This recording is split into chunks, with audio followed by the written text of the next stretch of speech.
आज की इस वीडियो में हम लोग बात करेंगे एक और पोएम फायर हिम की, जिसे लिखा था KKN दारूवाला ने। इस टाइटल को देख के आप गड़बड़ाएंगे नहीं, क्योंकि ये एक टाइटल है, कुछ गलत सलत मत समझिएगा, ठीक है। अब देखो, पहले कुछ इनके लाइफ से, इनकी बायोग्राफी से कुछ इंपॉर्टेंट फैक्ट्स को ले लेते हैं, जो कि हमने नोट कर रखे हैं पहले से ही, ठीक है ना। इनको देखने के बाद हम वापस जो है पोएम पे आएंगे। इनके बायोग्राफिकल नोट का बहुत कुछ लेना देना है इनकी आज की पोएम में, ठीक है ना। ये चीज आप ध्यान से समझेंगे। पहले तो है बॉर्न 1937 में, ठीक है, इन ए पारसी फैमिली। पारसी फैमिली में इनका जन्म हुआ था। पारसी फैमिली जो है बड़े कम रह गए हैं इंडिया में, ठीक है ना उस वक्त। हालांकि इनका जन्म हुआ था लाहौर में, लाहौर जो कि पाकिस्तान में पड़ता है, ठीक है ना। 1937 में जन्म हुआ पारसी फैमिली में, ठीक है। और है कौन? An Indian poet.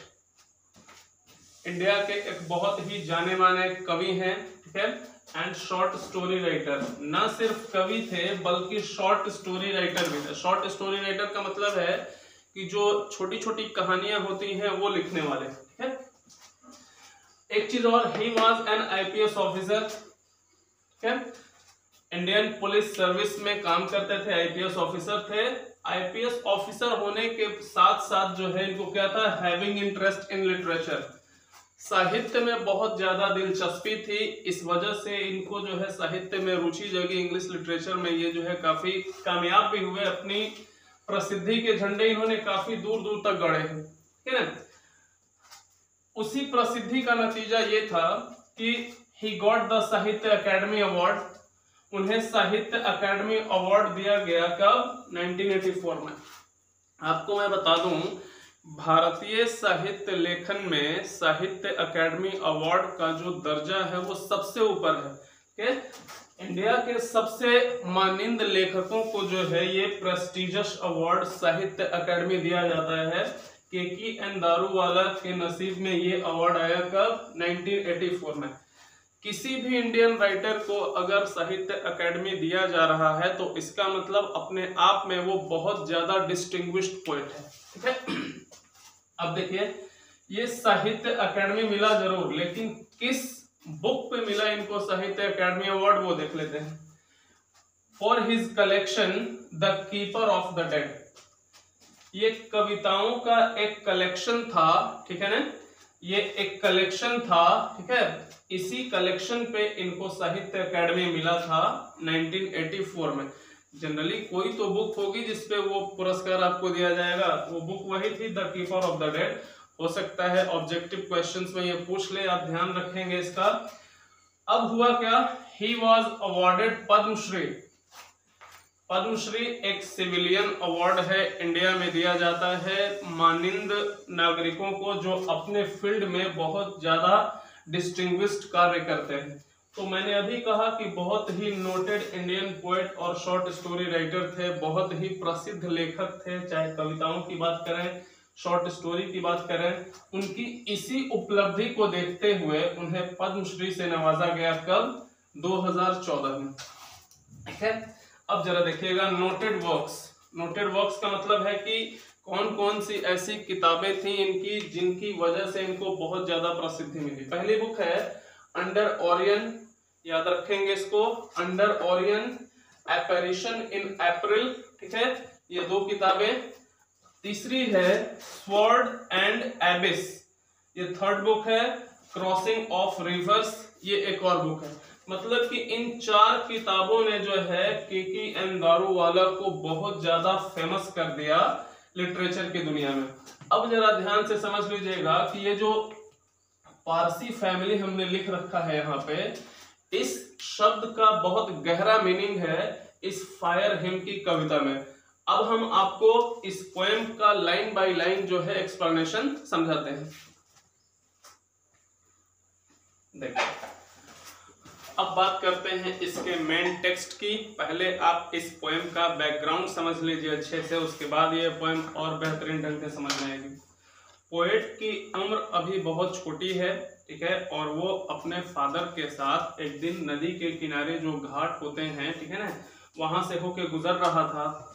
आपको पता है हिंदुइज्म में आफ्टर डेथ, मौत के बाद जो है डेड बॉडीज को नदी के जो घाट होते हैं उसके किनारे जलाने का रिवाज होता है, ठीक है।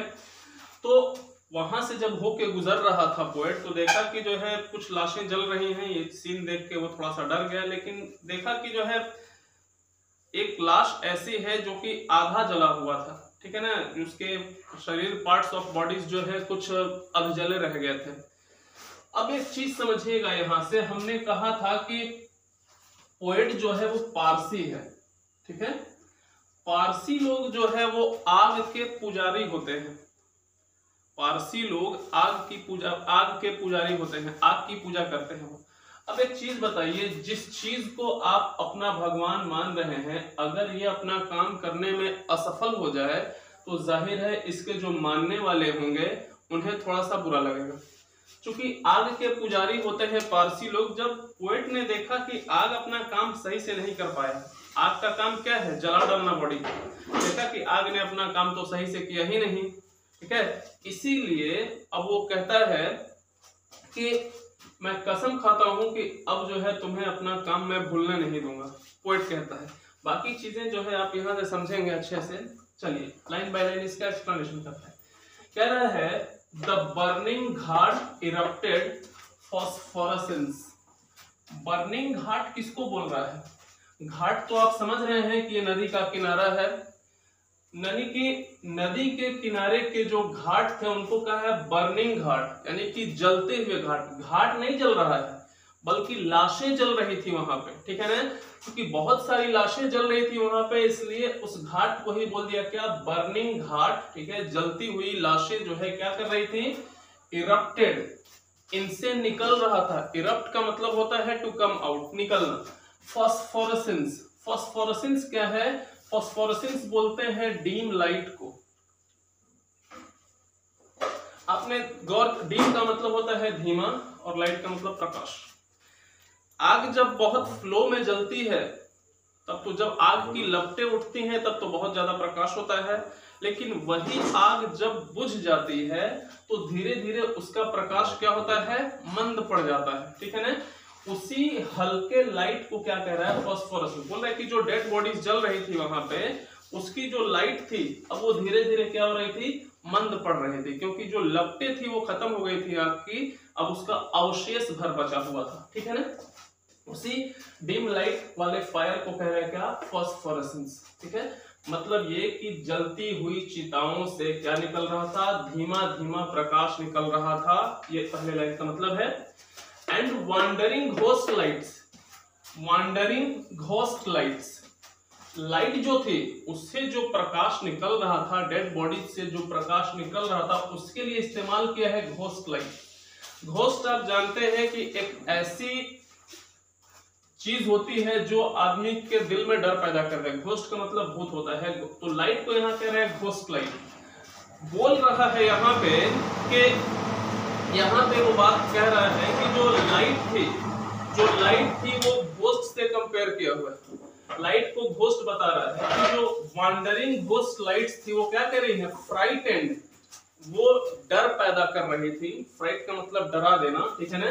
किसको, पासर्स बाई को। पासर्स बाई का मतलब जो अगल बगल राहगीर थे, मतलब जहां डेड बॉडी जल रही थी वहां से आसपास लोग जो होके गुजर रहे थे वो डर रहे थे, उनके मन में डर पैदा हो रहा था, ठीक है ना। देखिए घोस्ट लाइट को वांडरिंग कह रहा है। आग कभी भी सीधी नहीं जलेगी, वो जरूर जो है फ्लक्चुएट करती है, उसकी इस घटना को वांडरिंग कह रहा है, ठीक है। अब कह रहा है as moonlight scuttled among the bones, ये जो राहगीर थे वो डर रहे थे, क्यों, क्योंकि जो मूनलाइट थी, चांद की जो रोशनी थी वो स्कटल का मतलब बिखरी हुई, ठीक है ना। स्कटल का मतलब रोशनी पड़ने से है, ठीक है ना। मूनलाइट जो है वो स्कटल कर रहा था, पड़ा हुआ था चारों तरफ, किसमें, अमंग द बोन्स, मतलब कि जहां लाशें जलती हैं वहां पे ऐसा नहीं है कि हड्डियां जलकर राख हो जाती हैं पूरी तरह से, हड्डियों के अवशेष बचे रहते हैं वहां, ठीक है ना। पोएट ने क्या देखा कि वहां जो हड्डियां बिखरी हुई थी, जब उस पे चांदनी रात में रोशनी पड़ रही थी तो अब वो एक भयानक दृश्य जो है पैदा कर रही। आपको कैसा लगेगा जब आप जा रहे हो कहीं सुनसान रास्ते से, खूब इंसानी हड्डी जो है बिखरा हुआ है, यकीनन जो है ये एसेंस फियर का होगा, आप डर जाओगे थोड़ा, ठीक है ना। वही चीज कह रहा है कि जो पासर्स बाई थे, जो राहगीर थे, जो अगल बगल से गुजर रहे थे, उनके मन में एक तरह का डर पैदा हो रहा था जब चांद की रोशनी उन अवशेषों पर पड़ रही थी, उन हड्डियों पर पड़ रही थी, ठीक है ना। अब कह रहा है यहाँ पे देखिए, यहाँ वो बताने जा रहा है कि मेरे साथ क्या हुआ। वंस, एक बार, स्ट्रॉलिंग एट डॉन, एक बार घूम रहा था मैं, चहलकदमी कर रहा था मैं, एट डॉन, कब, भोर के समय, भोर में, इसका मतलब अभी पूरी तरह से उजाला नहीं हुआ था, अभी हल्का अंधेरा छाया हुआ था। बोल रहा है कि एक बार मैं टहल रहा था भोर के समय में, पास्ट रिवर बैंक एंड घाट, कहां टहल रहा था, नदी के किनारे जहां पे घाट होता है, ठीक है ना। वी सॉ, वी यहां पे क्यों, पोएट अगर अकेला होता तो वी का इस्तेमाल नहीं करता, आई का इस्तेमाल करता। अभी मैंने शुरुआत में कहा था आपको कि पोएट जो है छोटा है, अपने पिता के साथ वो घूमने आए हैं, तो एक तो पोएट हो गया और एक उसका फादर, तो दोनों लोग मिलकर वी कहेंगे। कह रहा है we saw embers losing their cruel redness, कह रहे कि नदी के किनारे से गुजरते हुए, घाटों के किनारे से गुजरते हुए हमने क्या देखा, एम्बर्स, चिंगारियों को देखा। चिंगारियां मतलब अंगारे, जो चिता जलती है जब लपटे समाप्त हो जाते हैं तो वो अंगारे होते हैं ना, उसमें जो आग धधकती रहती है, उसको कह रहा है। हमने देखा अंगारों को क्या करते हुए, लूजिंग देयर क्रूअल रेडनेस, अपनी लाली खोते हुए। जो रेडनेस थी, आग की रेडनेस होती है ना, आग की लाली होती है ना, उसको क्रूएल कह रहा है। क्रूएल क्यों कह रहा है, क्योंकि आग क्रूएल होती है। आग ऐसा कभी नहीं कहते कि हम आपको छोड़ देंगे और इनको जला देंगे, ठीक है ना। आग की जो लाली है वो तो क्रूएल होगी ही, वो तो निर्दयी होगी ही, क्योंकि हर चीज को जला डालने का दमखम होता है आग में। इसीलिए कह रहा है कि हम लोग जो है नदी के किनारे से गुजरते हुए देखे कि अंगारे जो थे चिताओं के, वो धीरे धीरे अपनी लाली खो रहे थे, ठीक है ना। चिता जब बुझने के कगार पे होती है तो धीरे धीरे उसकी लाली कम होती ही है, ठीक है। खो रहे थे अपनी लाली, टू द ग्रे ऐश, लाली खोकर धीरे धीरे जो है वो ग्रे कलर के ऐश में बदल रहे थे। ऐश का मतलब राख। लाली खत्म हो चुकी थी धीरे धीरे, अब वो चिताएं जो है किसमें बदल रही थी, राख में बदल रही थी, ऐश में। दैट स्वेलोज, जो निगल जाती हैं, ऑल, सब कुछ। आग के लिए कह रहा है कि वो सब कुछ निगल जाती है, ठीक है ना। अब इतना तो आपको समझ में आ गया। अब आगे कह रहा है हाफ कुक्ड लिम्स, लेकिन तभी हमारी नजर पड़ी एक ऐसे लिम्ब पे, एक ऐसे अवशेष पर, एक ऐसी बॉडी पर जो हाफ कुक्ड थी, आधी जली हुई। कुक का मतलब पका देना होता है, तो डेड बॉडी एक तरह से उस पर जलाने को ही पकाना कह रहा है। कह रहा है कि इतने में हमारी नजर पड़ी किस पे, अधजली लाश पर। लाश का जो कुछ अवशेष था वो जला नहीं था, ठीक है ना। Bore witness to the fire's debauchery, और उस समय जाकर मैंने क्या किया, मैं गवाह बना, मैंने स्पष्ट नजरों से देखा क्या, फायर्स डिबॉशरी। डिबॉशरी का मतलब होता है कर्तव्यहीनता। कर्तव्यहीनता का मतलब कि आग का कर्तव्य क्या था, किसी चीज को जला डालना, ठीक है। लेकिन यहां हम फायर की डिबॉशरी देख रहे हैं, धोखेबाजी देख रहे हैं। क्यों, क्योंकि आग ने इस बॉडी को जलाने का पूरा काम नहीं किया। बात समझ रहे हैं, कहीं ना कहीं अब पोएट को यहां लगने लगा है कि आग ने अपना फर्ज अच्छे से नहीं निभाया, ठीक है। माई फादर सेड, मेरे पिता ने कहा, ठीक है। अब यहां से क्लियर हो गया ना कि पोएट अकेला नहीं था, ठीक है। माई फादर सेड, अभी हालांकि आपको पता नहीं चल पाया होगा कि पोएट छोटा है या बड़ा है, पता चलेगा आगे, ठीक है ना। अब कह रहे हैं माई फादर सेड, मेरे पिता ने कहा, यू सी, तुम देख रहे हो ना, दोज हाफ बर्न्ड फिंगर्स, मेरे पिता ने मेरी तरफ इशारा करते हुए कहा कि देख रहे हो ना वो अधजली उंगलियां। हाफ बर्न्ड फिंगर्स का मतलब अधजली उंगलियां। देख रहे हो, मेरे पिता ने जो है मुझसे कहा, मुझसे का मतलब किससे? पोएट से, ठीक है ना। एंड बोन स्टब्स, और हड्डियों के जो छोटे छोटे अवशेष हैं, क्या तुम्हारी नजर उस पे पड़ रही है? ठीक है। अब उसके पिता कहते हैं द फायर एट टाइम्स, वो आग जो है वो कभी कभी क्या करती है? फॉरगेट्स इट्स डेड, वो कभी कभी भूल जाता है किसको? अपने मुर्दों को, ठीक है। यानी कि जिस चीज को जलाने के लिए रखा गया है उस आग पर, उन डेड्स को कभी कभी आग क्या करता है? भूल जाता है अपना कर्तव्य, और लाशें क्या होती हैं? अधजली रह जाती हैं। ठीक है, इतनी सी बात समझ में आ गई आपको? कुल मिलाकर इस सिनेरियो से हमें यह समझ में आया कि पोएट जो है नदी के किनारे गया हुआ है अपने फादर के साथ, इतने में उसको एक अधजली लाश दिखती है, ठीक है। और उस लाश को देख के वो बड़ा अंदर से दुखी होता है कि जिस आग की हम पूजा कर रहे हैं उस आग का जो है अच्छे से कर्तव्य पूरा नहीं कर पा रहा है इस लाश को जलाने का। इसलिए कहीं ना कहीं इसका जो फेथ है, पोएट का जो फेथ है, जो विश्वास है आग के प्रति, वो खोता हुआ नजर आ रहा है। ठीक है, देखिए अब जब पोएट ने देखा कि आग जो है अच्छे से अपना कर्तव्य नहीं निभाया, उस डेड बॉडी को अच्छे से नहीं जला पाया, तो अब पोएट जो है कुछ कहना चाहता है। यहाँ पे जरा आप ध्यान से समझेंगे। कह रहा है एक जोरास्ट्रियन होने के नाते, जोरास्ट्रियन बोलते हैं किसको? पारसी लोगों को, ठीक है। मैंने अभी अभी कहा था आपको कि पोएट जो था केकी एंड दारू वाला, वो एक पारसी फैमिली में जन्म लिया था, ठीक है ना। और पारसियों को ही जोरास्ट्रियन कहा जाता है।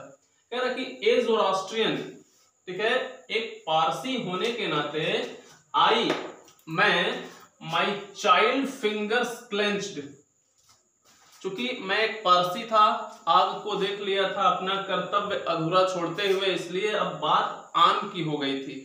मैंने क्या किया कि अपने बच्चों जैसी छोटी छोटी उंगलियों को मुट्ठी बांधते हुए, ठीक है ना। चाइल्ड फिंगर्स क्लेंच्ड का मतलब होता है मैं मुट्ठी बांध लिया अपने छोटे छोटे उंगलियों से। देखो यहाँ पे अब पता चला होगा तुमको कि जो पोएट है वो कोई बड़ा यंग मैन नहीं है, बल्कि बच्चा है वो, ठीक है ना, छोटी उम्र है उसकी, इसीलिए चाइल्ड फिंगर्स लिखा हुआ है, ठीक है ना। कह रहा है कि एक पारसी होने के नाते आग के उस असफलता को देखकर मुझे बहुत बुरा लगा, और मैंने अपनी मुट्ठियां भींचते हुए, मुट्ठी बांधते हुए, into a little knot of pain, हल्की फुल्की तकलीफ में, ठीक है ना। लिटिल नॉट का मतलब होता है मुट्ठी, ठीक है ना। जब मैंने मुट्ठी बांधा पूरी तरह से तो हल्की फुल्का दर्द जो है मैंने महसूस किया, और महसूस करते हुए क्या किया मैंने? आई स्वोर, मैंने कसम खाया, ठीक है, मैंने कसम खाया क्या करने का? टू सेव फायर, आग को बचाने का कसम खाया, ठीक है। आग को बचाने की कसम क्यों खाया? क्योंकि आग ने गलती की थी ना, डेड बॉडी को ना जला के। बोले कि मैंने अपनी बच्चों जैसी उंगलियों को मुट्ठी बांधते हुए जो है कसम खाया क्या करने का? सेव फायर, आग को बचाने का कसम खाया। किससे? From the sin of forgetfulness. आग ने ऐसा कौन सा गुनाह कर दिया था कि पोएट को कसम खाना पड़ गया आग को बचाने का? गुनाह क्या था?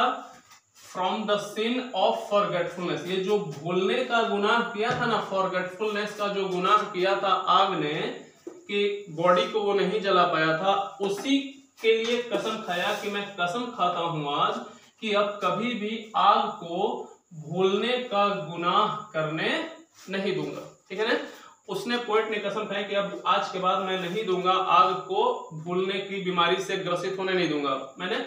अब यहां आप ये कसम याद रखना, पहला जो स्वोर है वो किससे रिलेटेड है? फॉरगेटफुलनेस से, ठीक है ना। मतलब ये कि पहला कसम खाया पोएट ने क्या कि मैं आग को भूलने नहीं दूंगा। ये पहली कसम याद रखिएगा, आगे एक और कसम आएगा। अब जरा देखो, ये पहला इवेंट जो है खत्म हो गया, ठीक है। अब दूसरे इवेंट की बात करते हैं कि दूसरे इवेंट में हुआ क्या था। कह रहा है इट नेवर फॉरगॉट, ये बात मुझसे कभी नहीं भूली। कौन सी बात? आग का उस कर्तव्यहीनता की बात कर रहा है कि आग के उस कुकर्म की बात जो है मुझसे कभी नहीं भूली, ठीक है ना। एंड 20 years since, और इसी क्रम में उस बात को याद करते हुए जो है कितने साल? 20 साल गुजर गए। यानी कि अब ये बात कितने दिन की हो गई? 20 साल पुरानी। तो 20 साल पहले अगर पोएट बच्चा था तो 20 साल बाद वो यंग हुआ होगा ना, ठीक है ना। पोएट इससे पहले की लाइन में क्या था? बच्चा था, लेकिन अब यहां से जो है वो अपने यंग एज में आ चुका है। अब कह रहा है इट नेवर फॉरगॉट, ये बात मुझसे कभी नहीं भूली कि आग क्यों जो है उसको नहीं जला पाया। एंड 20 years since, 20 साल गुजर गए। आपको पता है कि सिंस जो है पास्ट टाइम का रेफरेंस होता है, टेंस आजकल चल रहा है, मैं पढ़ाया हूं बहुत डिटेल से, ठीक है ना। 20 साल गुजर गए। As I consigned my first born to flames, 20 साल गुजर गए, ठीक है। 20 साल पहले की ये घटना थी, लेकिन अब क्या हुआ? अब हुआ क्या कि मैंने अपने पहले बॉर्न को, फर्स्ट बॉर्न का मतलब जो पहला बच्चा पैदा होता है, वो क्या किया कि मैंने जो है पहले बेटे को, पहले बच्चे को हवाले कर दिया। किसके? आग के हवाले कर दिया। 20 साल गुजर गए, मेरा अपना बेटा हुआ, मैंने अपने पहले बेटे को आग के हवाले कर दिया। अब इसके पीछे का रीजन समझना। आग के हवाले जिंदा बेटे को तो करेगा नहीं। कहना ये चाह रहा है कि 20 साल गुजर गए, मेरे पहले बेटे की मृत्यु हुई, तो मुझे क्या करना पड़ा? मुझे अपने बेटे की डेड बॉडी को आग के हवाले करना। फ्लेम का मतलब होता है लपट, आग की लपटें जो होती है, ठीक है ना। क्यों ऐसा करना पड़ा? यहां रीजन दे रहा है, the nearest tower of silence was 1000 miles, क्योंकि जो सबसे नियरेस्ट, सबसे करीब का जो टावर ऑफ साइलेंस था वो यहां मेरे घर से 1000 मील की दूरी पर था, और वहां ले जाकर मैं 1000 मील की दूरी तो नहीं तय कर सकता था अपने बेटे की लाश को ले जाकर कि मैं वहां जाके अंतिम संस्कार करूं। अब आप ये समझ लेना कि टावर ऑफ साइलेंस क्या होता है।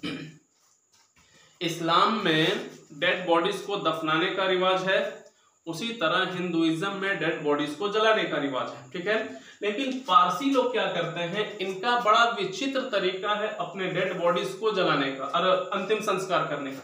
वो करते क्या है कि एक बहुत बड़ा टावर होता है, ठीक है, कहीं पे वो बनाते हैं उस टावर को, एक बहुत बड़ा टावर होता है, ठीक है ना। उस पे वो क्या करते हैं कि जब किसी की मृत्यु होती है तो ले जाकर अपनी डेड बॉडीज को उसी टावर पे कहीं कहीं वो रख देते हैं ऊपर, ठीक है। अपनी डेड बॉडीज को ले जाकर उसी टावर पे वो रख देते हैं, ठीक है ना। और इसी को कहा जाता है टावर ऑफ साइलेंस। होता क्या है कि डेड बॉडीज को टावर के ऊपरी छत पे वो लोग रख देते हैं और इन लाशों को चील कौवे खा जाएंगे। बात समझ रहे हो ना। इसके पीछे वो लॉजिक देते हैं कि जीते जी तो हम इंसानियत की हेल्प करते ही हैं, मरने के बाद क्या करते हैं, पशु और पक्षियों का पेट भी भरते हैं, ठीक है ना। ये उनका लॉजिक है अपना। वो अपनी डेड बॉडीज का क्रिमेशन करते हैं, इस तरह से अंतिम संस्कार करते हैं, फाइनल राइट्स करते हैं। अब कह रहा है कि चूंकि जहां पे मैं रहता था वहां से ये टावर ऑफ साइलेंस कितना दूर था, 1000 मील। तो आपको ये बात समझनी चाहिए कि 1000 मील दूरी तय करके कोई जाएगा अपने लाशों का अंतिम संस्कार करने। इसीलिए पोएट को क्या करना पड़ा, अपने बेटे का अंतिम संस्कार हिंदू धर्म के रीति रिवाजों से करना पड़ा, उसे जलाना पड़ा, ठीक है। इसका नाम टावर ऑफ साइलेंस इसलिए है, टावर तो है समझ रहे हो, साइलेंस। डेड बॉडीज जो मुर्दे हैं वो कभी बोला नहीं करते, सन्नाटा पसरा होता है, इस वजह से इसका नाम टावर ऑफ साइलेंस पड़ा हुआ है, ठीक है ना। अब यहां तक आपको बात समझ में आ गई होगी कि क्यों जो है वो अपने पहले बेटे को आग के हवाले करता है, क्योंकि जहां अंतिम संस्कार करना था वो जगह काफी दूर थी, ठीक है ना। और अब मजबूरी में उसको जो है अपने बेटे को आग के हवाले करना पड़ा।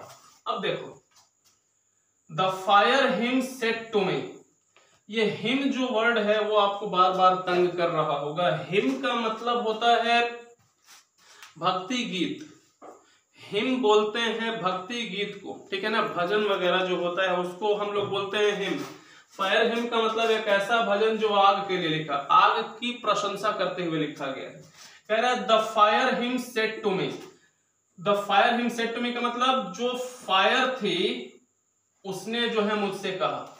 इस वक्त मैं कहाँ हूं, पोएट कह रहा है कि मैं अपने बेटे को जला रहा था, तो उस वक्त जब ये प्रक्रिया चल रही थी तो उस फायर ने मुझसे कहा क्या, यू स्टैंड फॉरगिवन, कि जाओ तुम्हें माफ करते हैं हम तुम्हारे गुनाहों के लिए।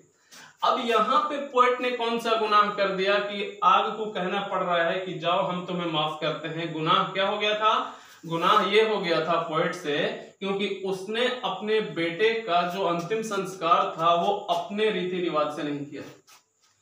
कहीं ना कहीं पोएट के मन में ये गिल्ट आ गया था कि हम जो है अपने रीति रिवाज से अपना अंतिम संस्कार नहीं कर पाए अपने बेटे का, इसलिए पोएट जो है काफी दुखी था, उसे जो है काफी गिल्ट महसूस हो रहा था। इसीलिए आग ने कहा कि जाओ जो भी तुम्हारा गुनाह है हम उस गुनाह को क्या करते हैं, माफ करते हैं, ठीक है ना।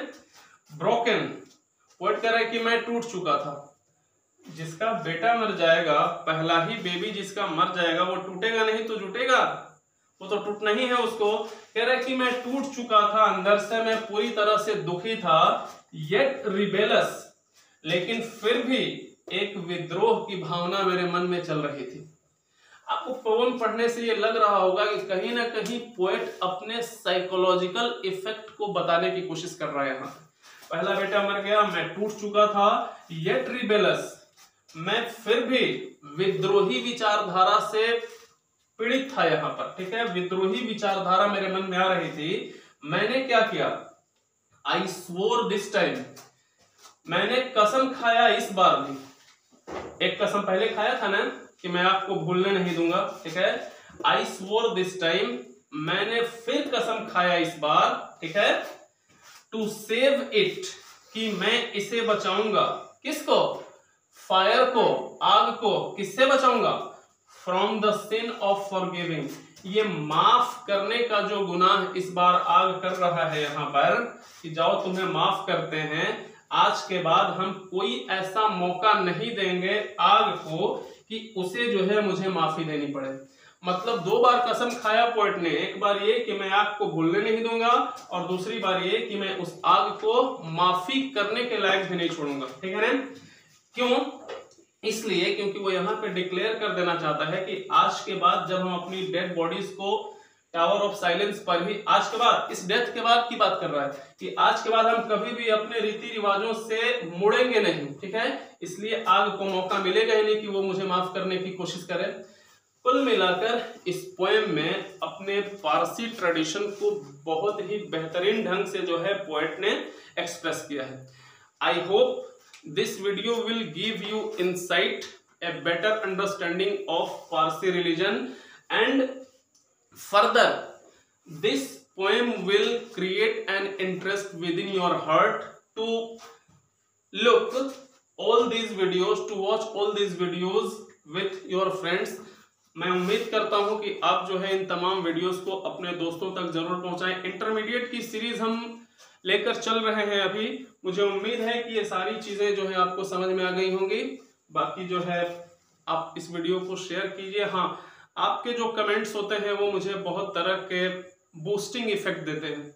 मुझे बहुत ज़्यादा अच्छा लगता है जब आप उन कमेंट्स को लिखते हैं। मैं उम्मीद करूंगा कि आप जैसा भी महसूस करते होंगे इन चीज़ों को देख के अपने कमेंट्स जो है ज़रूर शेयर करें, ताकि जो भी कमी रह जाए मैं उसे अपकमिंग वीडियोस में पूरा कर सकूं। Thank you very much.